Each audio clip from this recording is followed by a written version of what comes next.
that's okay. Hello and welcome everybody to the AI webinar sponsored by EACA. My name is Jim Orm, Executive Director of the EACA, and I'm glad you're joining us online for an exciting event where we'll dive into the world of artificial intelligence. Our presenters are Jordan Walker and Hunter McKinley, co-founders of Backtrack and AI and events experts. Jordan and Hunter will cover the most practical and tactical ways to use the best AI tools of today. This 1 hour session will cover actionable strategies to save time, speed up processes, and recommend AI tools designed specifically for folks that work in the event industries, and particularly our EACA members who are ready to embrace the future of technology. So there'll be a Q&A session at the conclusion of Jordan and Hunter's presentation. If you have any questions that come up for you, please just post them in the Q&A box, and we'll get to them once the Q&A session begins. And with that, let me hand it over to Jordan and Hunter. Thanks, guys. Perfect. Well, Jim, thank you so much for a great intro. And everybody, thank you for your time and attention this morning or afternoon, depending where you are in the world. We're excited to dive in here. Hunter and I have some slides we're going to run through. And like Jim mentioned, as we go along, if you have questions, if you have comments, anything like that, feel free just to drop them in the Q&A section, and we will address them kind of on an as-going basis or towards the end of the presentation here. So with that, I'm going to share my screen and get us going into the world of AI. Cool.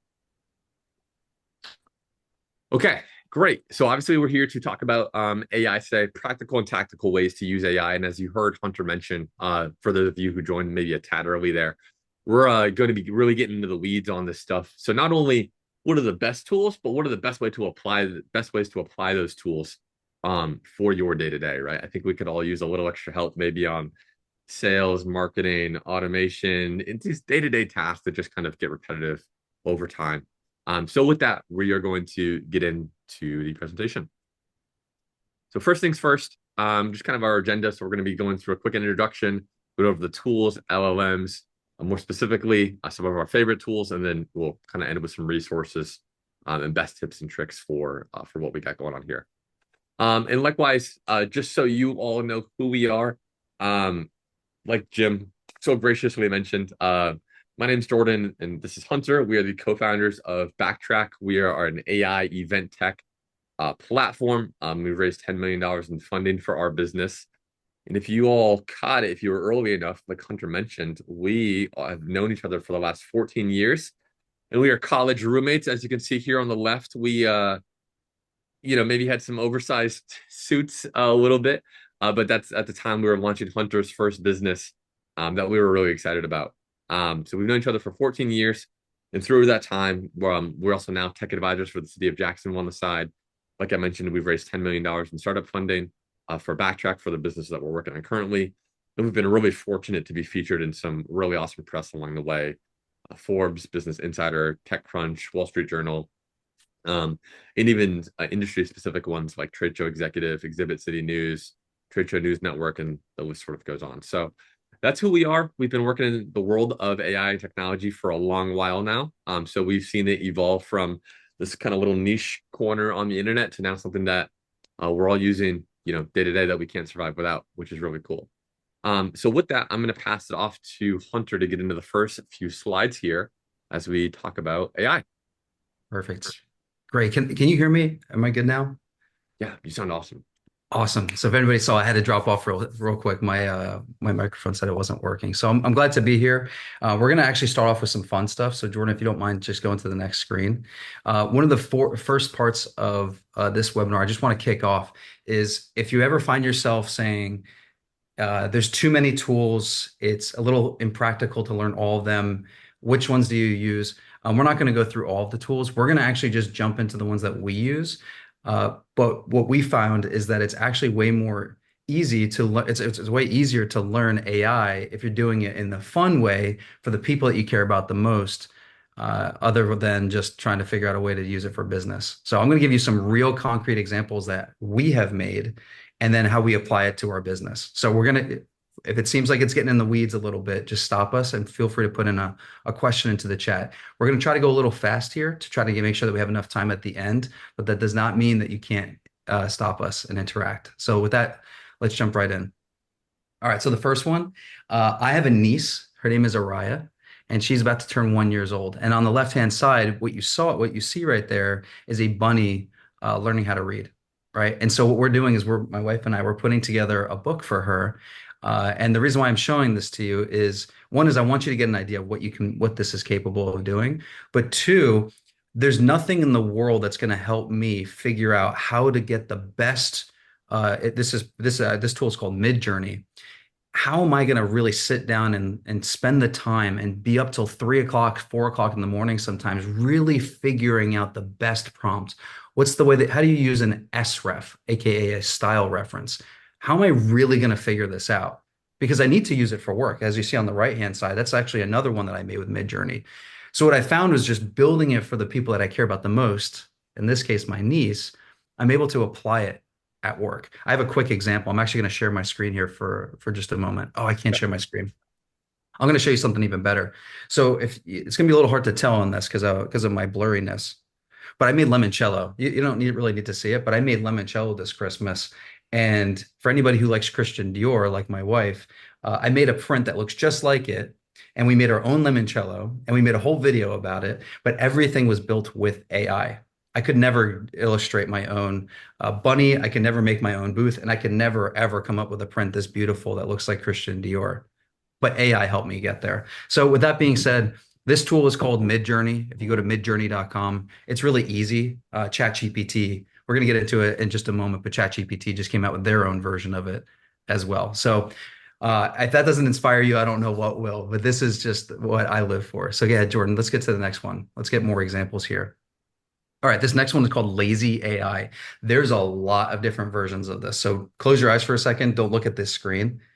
There's a lot of tools out there where you can do the same thing that you can do with images, like Midjourney, where you just type and it comes up with an image. This one is you can type and it comes up with code. I know it sounds crazy. It's not that complicated. On the left-hand side, we started off with a tweet. Someone tweeted out, chess is too easy. It should have the fog of war. I don't really even know what that meant at the time. I built my own chess game on the left because I learned this was over Thanksgiving weekend, this past Thanksgiving, because I learned at 1 a.m., 2 a.m. while my wife is sleeping, how to like what are the nuances of chess? I'm such a net chess nerd. What are the nuances of chess and how can you really perfect using this tool called Lazy or Replit? There's a couple other ones. Now you come back to business on the right. I taught him obviously what I learned and we go back and forth. If you look on the right, this is a real example of learning the names of our prospects. That's a real image. Those four names on the right are real people. And he built a game for us to be able to learn the names of our customers. Thanks, Jordan. Learn the names of our customers as fast as possible. So that way, when we saw them at our next webinar, we could point them out by name and not have to pretend like we remembered it at the beginning of the day. And amazing, right? And these keep getting better and better. So Lazy is the one that we use, but there's other ones like I love Replit because I can make full apps from my phone. So Replit.ai and Lazy. I think it's called GetLazy.ai. Lazy.ai. Yep. And one thing I want to brag about Hunter for a second. The first time he showed this to me, he sends me a screenshot and I'm looking at it. I go, wait a second. Are you coding off your phone? He goes, no, man. It's even easier than that. I'm basically giving it the prompts that I want of the game that I want to build. It's doing all the coding for me. I'm just showing you. And to Hunter's point, like he just showed, he did this all just from his cell phone. So it's not like you need to have this insane setup or have a lot of technical knowledge in order to do so.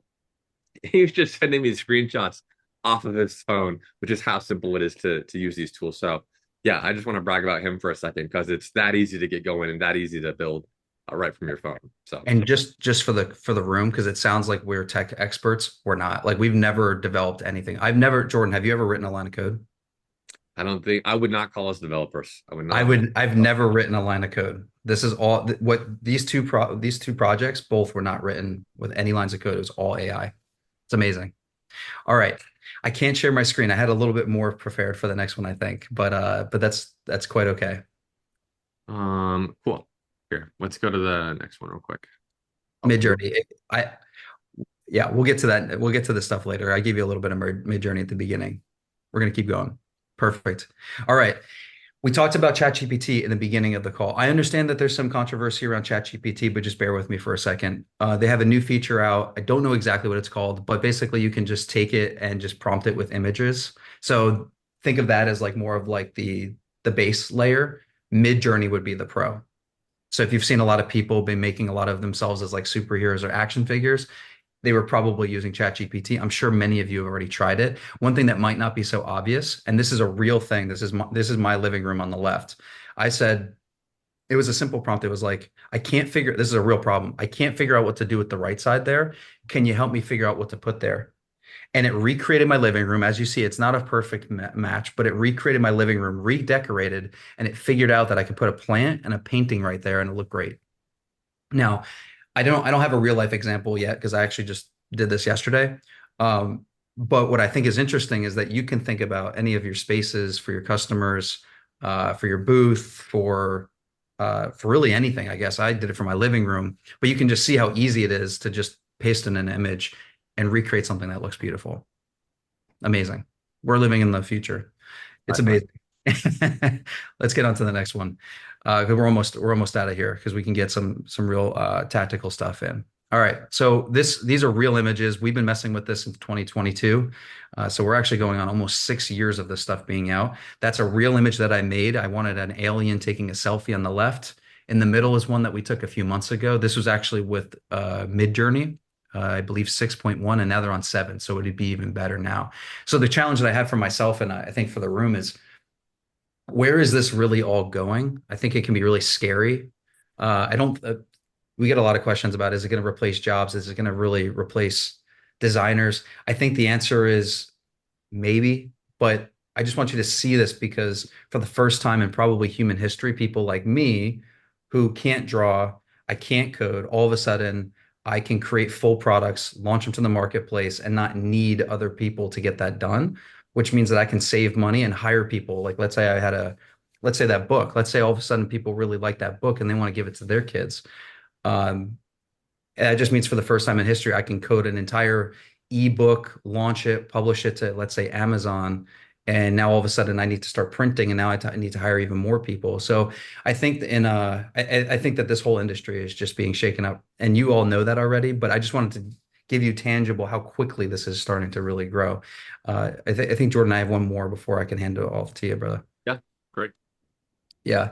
All right. So this might not be as obvious to everybody, but obviously for us, we want to give you something really tactical. The clearer the prompt, the better you're going to be. On the next slide, Jordan, we have a real example of, again, I love my golden doodle. So the first one you'll see is just dog.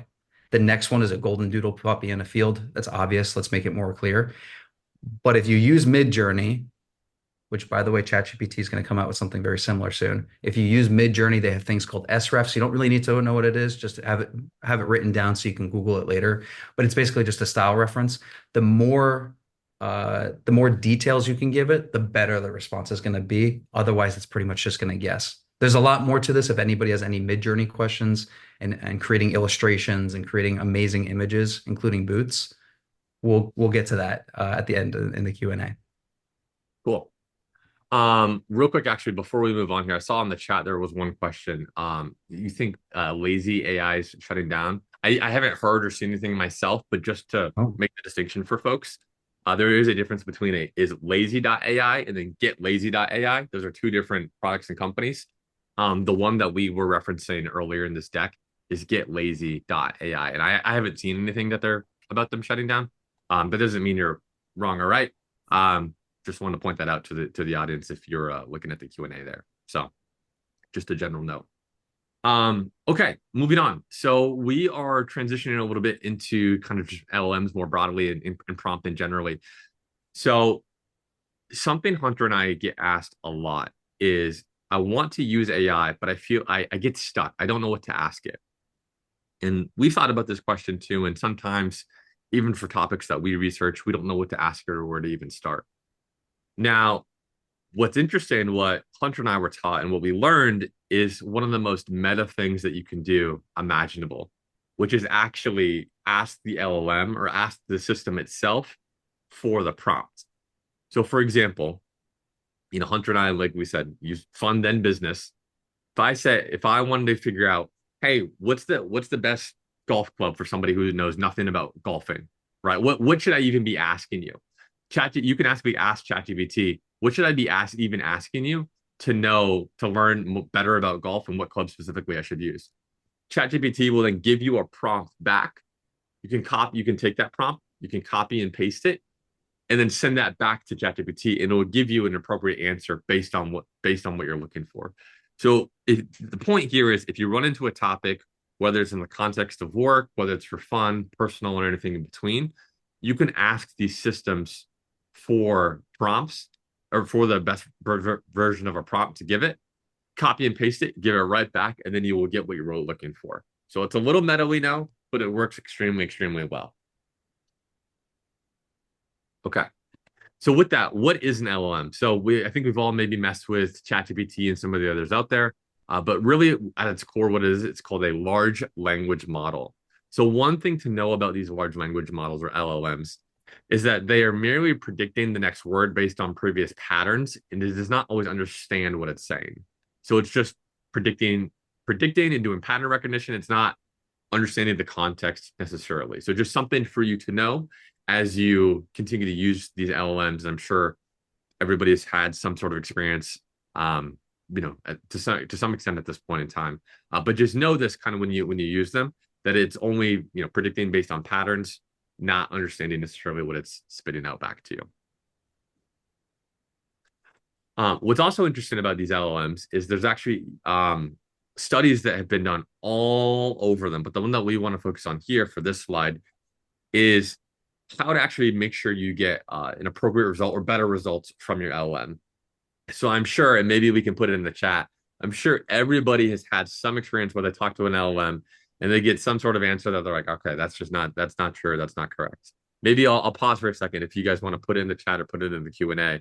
Has that happened to you folks before? Is that something that's you guys can resonate with? I'll give it a second or two to see there. While we're waiting for him, I have a quick one. When I was asking it to do some research, it cited some sources, and then at the end, I realized that it just made up the sources. It hallucinated the sources completely, which obviously is not good. Not great. Yeah. So Colleen, I see you said yep. I said somebody else said absolutely. Yeah. A lot of math calculus problems. Yeah. So it seems like we've all had this sort of experience with an LLM where we're getting an answer that's maybe a little crazy, maybe a little out there, and we're not entirely sure if we can use that answer.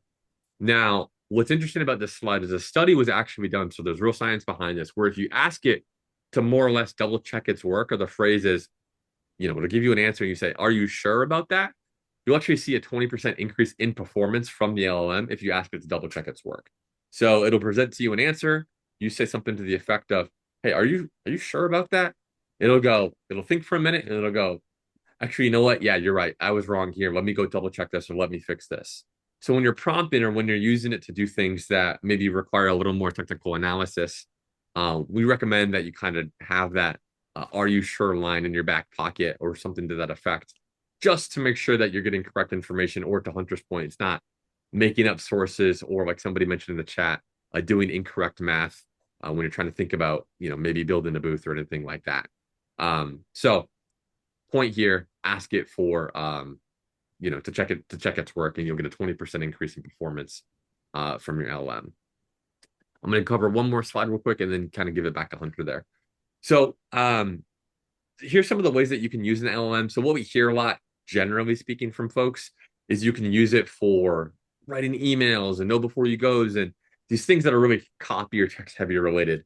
And I won't read everything off this slide here, but just to give you a rough idea of what it can do, it can make Excel formulas for you. It can be your customer support agent. It can modify CSV files, extract images, give you prompts. Or one of my favorites there is explaining topics to me like I'm 5. If there's something that I don't understand, I will ask it to explain it to me in terms of Legos or some everyday household object.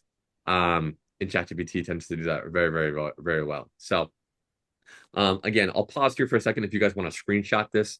But this is some of the best ways that you can use an LLM that we found for our own lives, personally and professionally. We use these in our business day to day as well. So I'll wait 1 second if you want to grab a screenshot, and I'll toss it back over to Hunter for the next few slides. Before you move on, while everyone's screenshotting this and writing some of this stuff down, because this is just gold, right? I know we use this. The last one there. I don't know if we've talked about this too much publicly, but it's kind of amazing how it has a Chat GPT. We focus a lot on Chat GPT. A lot of them have the same features, but Chat GPT, it has an actual memory of you. And so you can actually just ask it, what are some of my blind spots Hmm. based on our previous conversations? I believe that's the exact prompt. And it is absolutely amazing. I learned a lot about myself from what the AI is analyzing all of my conversations. It realized pretty quickly that I don't like when it yaps, as I call it. It talks way too much and it gives way too much information that I'm looking for. But yeah, try that when you all are off of this. All right. What's the real quick, Hunter, just before we go on, what's the other fun one that I think folks can try? It was like pretend you're a CIA or CIA or FBI director, make a case on me or something to that effect, and it gave you a whole rundown of itself. I remember you texted me about it. But if Yeah. you guys are looking for fun ways to try the LLM, that's a fun prompt too. Pretend to be a FBI officer looking into you and tell you things about yourself. It's interesting. It's cool. Cool. All right, I'm gonna move on for you, Hunter. A little scary, but that's okay. We'll move on. All right, custom GPTs. Now, here's something that people don't really necessarily know. If you do know about this, put it in the chat and say if you need something a little extra, more advanced to this. I think these are probably one of the most innovative things to ever come out since I've been in tech, which is at least 10 or 11 years. So the chat GPT has already fundamentally changed the game. There's so many LLMs out there like Sora and or whatever. There's a million of them now. But being able to create your own GPT, aka your own chatbot, to me has fundamentally changed the game from customer service to know before you goes information.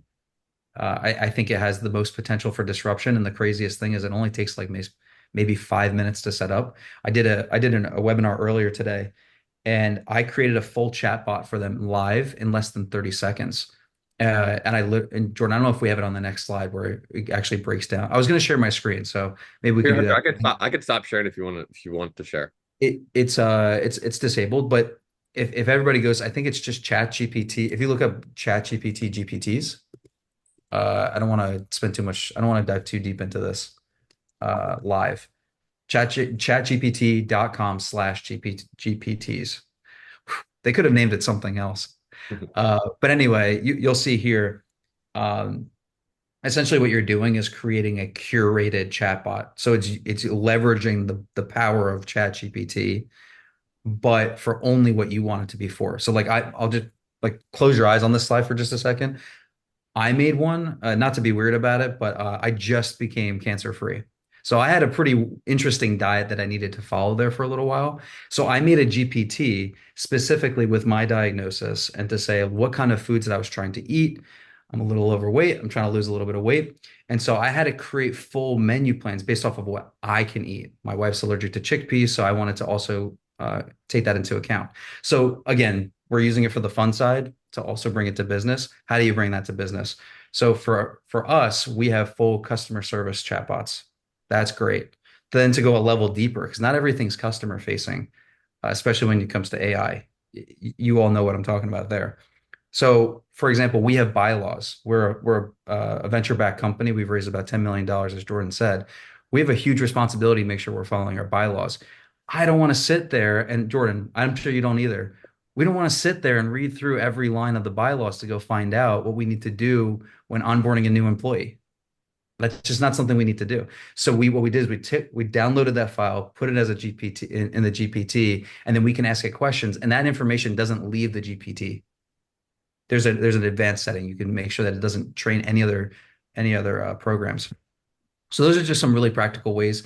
I already have listed everything off on this slide, so we can probably just move on. But just so you know, it doesn't require any code and it takes 5 minutes. Jordan actually, I mean, I think this is actually your thing because you made a pretty cool Dave Ramsey bot back in the day. Yeah, I can talk about it just really quick. So one of the things that I did here, again, fun versus business first, is I said, well, let me just get some experience with making a GPT. Let me figure out how to do this. And Hunter and I, we both watched Dave Ramsey. We've been growing up watching Dave Ramsey. So I said, well, what if I made a GPT in the tone of Dave Ramsey? Let me just experiment making that. And so I was tinkering with it, setting it up, and now we have a GPT that Hunter and I have used personally that will talk in the tone of Dave Ramsey and give you financial advice based on only what Dave Ramsey would say. So, for example, custom GPT, right, or a regular GPT, ChatGPT, gives you financial advice from all the experts on the internet. A little bit of this, a little bit of that, a little bit of this from over here. Pull that down and then give you an answer based on all the available information. The Dave Ramsey GPT is only looking at Dave Ramsey's content and giving you advice based on that Dave Ramsey, based on who Dave Ramsey is. And even as specific as saying, when you ask it, for those of you who watch Dave Ramsey, hey Dave, how's it going? It'll say back to you, better than I deserve. What's up? And then you can, give it the question, right? So it's even really fun from that aspect.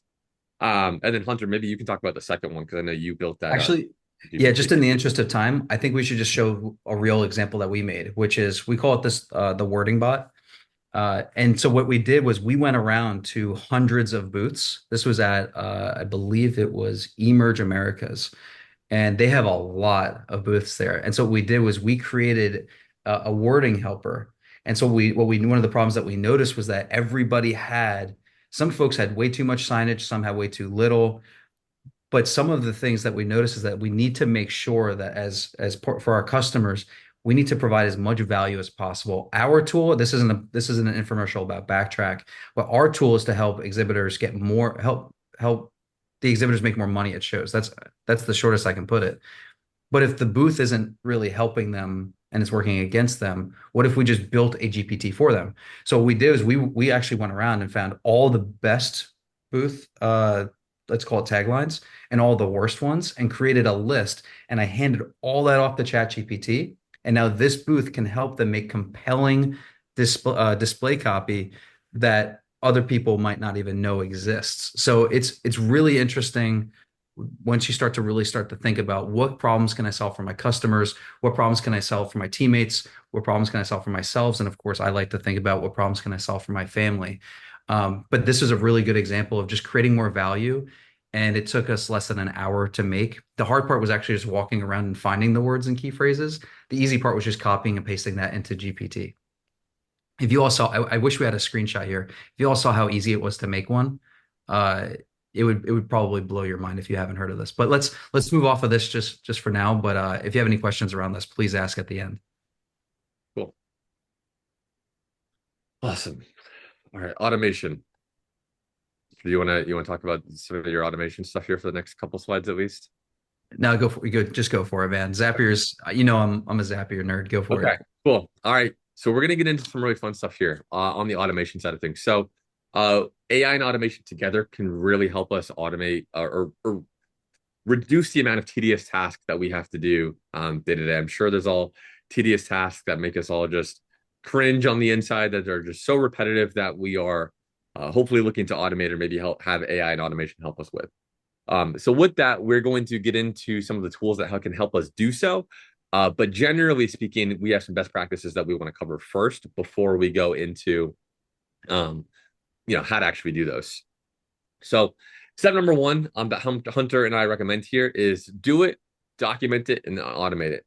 So what that means is do the task first, so do the process, understand it very, very, very well, and then document it out step by step. So whether that's pen and paper, in a Word document, Excel, wherever that needs to live, wherever you like to document things, document it step by step, because when you go to automate it, you have to account for every single step. And the way that I would imagine this is imagine Hunter for the first time is telling me how to go use a washer and dryer, right? He would need to tell me every single step in order to do so. So step one would be like, all right, Jordan, you need to get up from your chair, go walk to your washer, open it up, right? Do those sort of steps. So when you think about automating a process, you need to be that specific when you document it. And then from there, once it's documented, we can then get into the actual automation, creating the steps, connecting the tools, and doing everything in between. And a little bit off of playing off that slide is one of our favorite tools here called Zapier. And Zapier, for those of you that don't know, is essentially the duct tape of the internet. So this is taking all the tools that we know and love today, combining them into a single workflow. And that's the magic of Zapier on the back end. So here on the left, we have some example task and workflows that we just put together that maybe will give you some ideas for what you can automate or what you do want to automate. So maybe a website form is filled out. You want to send that off to sales. You can automate that process. Qualifying a call, Zap, you can automate that process. Maybe drafting a proposal, maybe sending it off to a customer, maybe, any of the steps in between, Zapier can sort of do so. And then here on the right is an actual example, an actual screenshot of Zapier and kind of a workflow that we put together and built. So as you can see, a lead comes in, then it notifies the rest of the team. We write a custom email using ChatGPT for that lead. Then the email gets drafted in Outlook, and then the email automatically gets sent out to that lead, which is great. So as you can see there, very quickly with just 5 easy steps, no manual intervention is needed. We have emails automatically being sent out to new prospects that are contextual and relevant to that prospect. Jordan, let's just pause there for a second, in case we have questions. This is one of the most powerful things, because obviously we've been talking about tools all along with AI and like being able to create things. Zapier is the thing that connects them all. So if you have any questions, now's a really good time. What Jordan just showed you is real examples of what our customers have done. We have over 200 Zaps. They can be as simple as just a website, like we're one of that first one. It says website form is filled out, and then the next one is to reply to book. That's like the base layer. There's so many more layers to that, so I don't want to brush past this. So if you have any questions, let us know. I did notice that someone said I would try obot.ai for chatbots as more applications for APIs. I've never heard of Obot. I did notice that it was in beta. That doesn't mean it's not good. And then this also, I wanted to bring this up too, because not Zapier is not the only one that does this. There's plenty of others. If this, then that is another one. We're just giving the tools that we use or our customers use every day. So if you find one that's better, go for it. The fact that you're even brainstorming better ones makes me really happy. All right.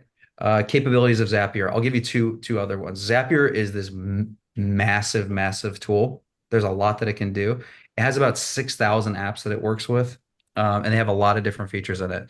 If you're just getting started, I would just focus on what is something that's really repetitive that you're just copying and pasting information over. That's the first thing I would focus on. I'll give you a real example that my wife's an event organizer, so I'll give you a real example. She used to manually copy and paste things over from, I believe it was from Eventbrite to Hoova. At the time, I still don't think that there's an integration that's native, but at the time, there's no way of integrating the two. So with Zapier, you can integrate the two. So when someone signs up with Eventbrite, it automatically registers them in Hoova. If you don't have Zapier, that's not possible. Some other things is any sort of like migrating from like one system to another. Zapier can do that too. We won't go into all of those details, but I just want to let you know that that is possible. Anything that you can possibly think of, it probably has an integration in Zapier, which means that you can tie it into other systems, which is just crazy. Yep. Colleen also had a question here that I'll read for the room. What's the hardest thing to learn doing Zapier? Where should we start? Hunter, I'll give an answer, and then I think I'd love your opinion too. So, which by the way, guys, I'm gonna brag about Hunter. He is Zapier extraordinaire. He is even in the early. He's one of the beta testers for Zapier. That's how much they love him over there. So, super nerdy. One of the things I think the hardest things to know about Zapier is, like we said in the earlier slides, just be really organized before you even attempt to create a Zap. Knowing exactly every single step for a process and having that really organized makes doing Zapier a lot easier. What we'll see, so like a quick example, as you can see here on the right, Zapier denotes the difference between drafting an email and sending an email. We've talked to people before where they go, well, the Zap's not working or it's broken or whatever. And you look under the hood and we find out that there's a draft email missing step. They just went directly to sending the email. So again, I think the hardest thing about learning the platform is just making sure that you're organized as far as what all the steps in your manual process are laid out before you even attempt to go to Zapier. I'm curious what your answer would be there. Yeah, without giving, I have signed some NDAs, but I will say some little inside baseball is one of the biggest challenges that Zapier has is not the power of it. It's kind of like Salesforce where it's so powerful. But getting that first Zap, they call them Zaps, getting that first one under your belt is the hardest. And the only way to really think and learn how to do it is to just think of a problem and try to solve it. And you're like, well, I don't know a problem. That's where you ask ChatGPT.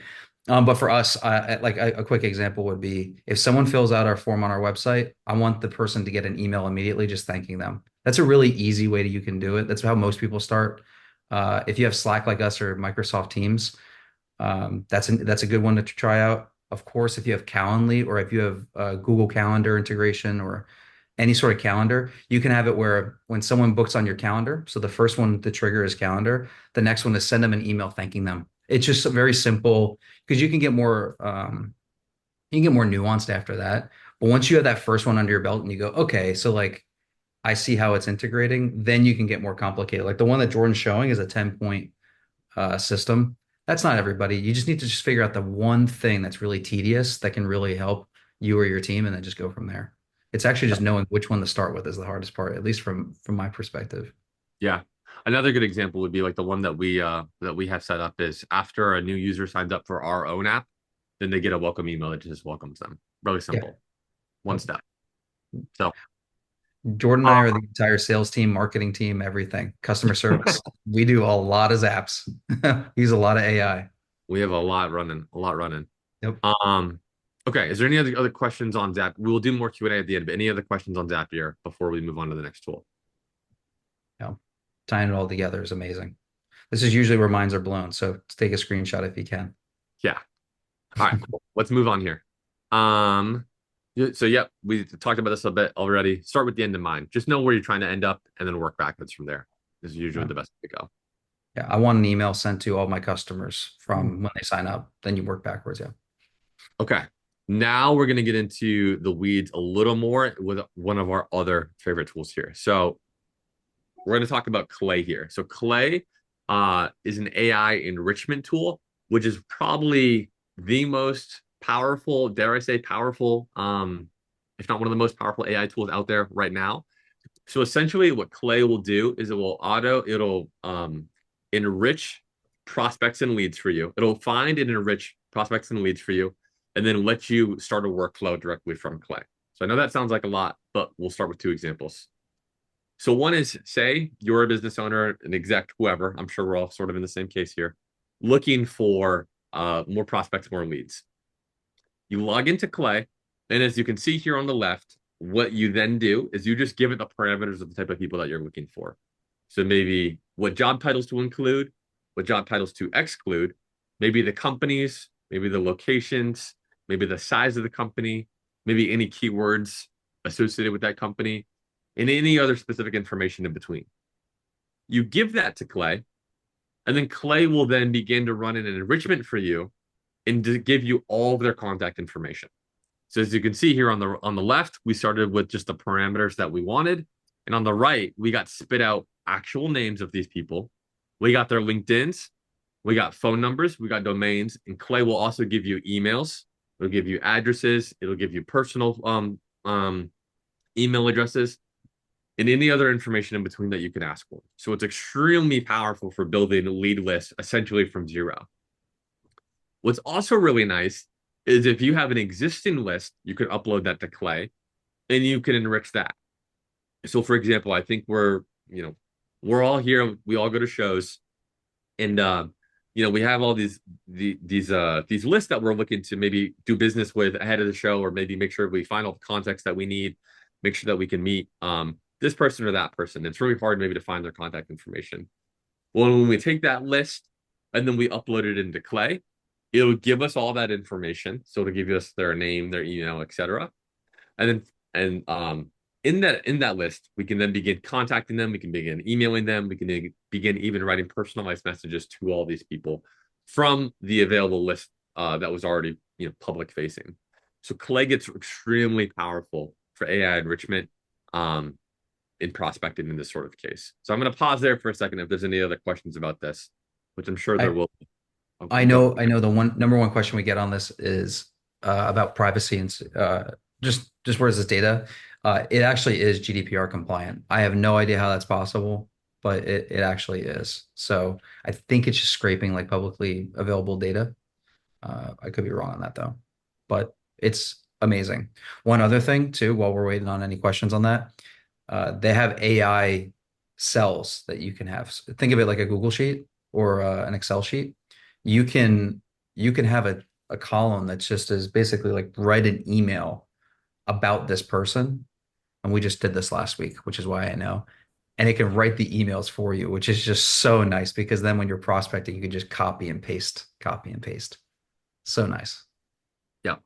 Instead of a generic sort of blast email, it's contextual to who that person is, which is really, really nice. We're living in sci-fi land. It's amazing what these tools are able to do now. I put it in the chat. This is if anybody's ever used Apollo, it's a lot like Apollo Zoom Info. It's very similar, but Clay I found is actually just the most user friendly, intuitive. Let me just give me the LinkedIn's and it just gives you the LinkedIn's. Give me the phone numbers, it gives you the phone numbers. It's not very complicated. Yeah, it's really incredible. Awesome. Okay, any questions about Clay before we go on to the next tool? I'll give it another 10 seconds before we move on here.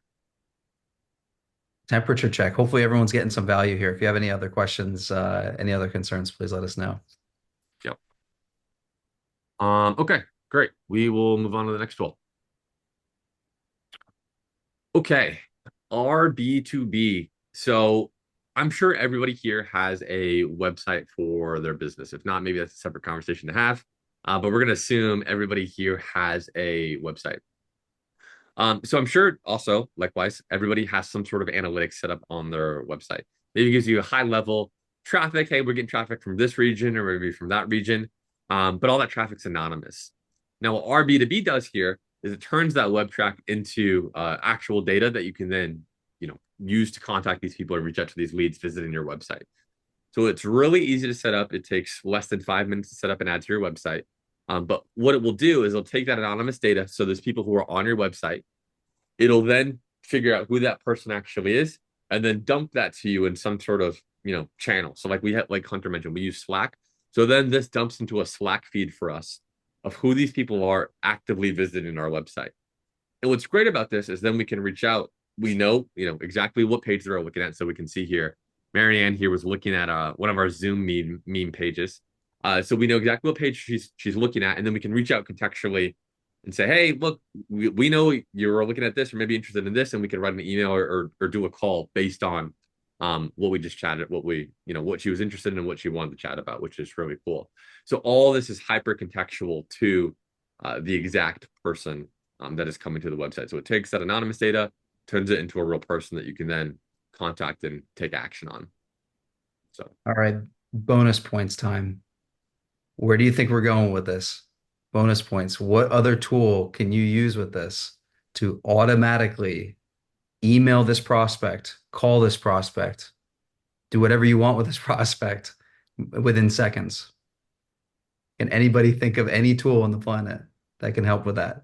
any ideas in the Q&A there? Let's see. Happy. Colleen, yes, exactly. You guys are So, on the money. so real example, this happened to me 2 weeks ago. Someone came in through our B2B from our website.